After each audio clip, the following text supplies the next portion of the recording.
What's good, guys? CEO and K back with another video. In this video, we're going to be talking about how to create a non-profit organization and register it with the Secretary of State. In a previous video, I talked about how to create an LLC or an incorporation. In this video, the steps are going to be exactly the same, except for two things are going to change. As far as applying for your EIN and which document that you submit to the Secretary of State. The first thing that you want to do is make sure that the name of your nonprofit organization is available.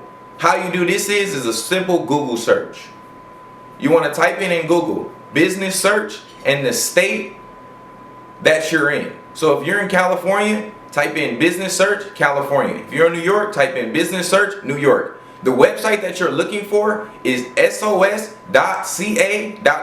or sos.ny.gov. What this is going to do is give you the ability to search your name in the Secretary of State's database to see if it's available for submission. Step 2, you're still going to file the articles of incorporation with the state, but this time it's going to be specifically for a nonprofit. So you're going to ask for a 501c form in order to submit that to the state to let them know that you're filing for a nonprofit organization. The second thing that you have to grab is a statement of information.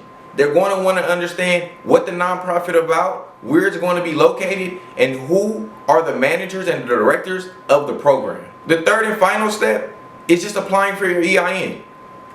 Going on to www.irs.gov and at the top right hand corner, apply for new EIN. In this specific example, you're going to make sure that you're applying for a nonprofit organization. They have the tabs there. All you have to do is read through simple 8 pages. It's probably like a 20-minute process, and you can print out your EIN number at the end.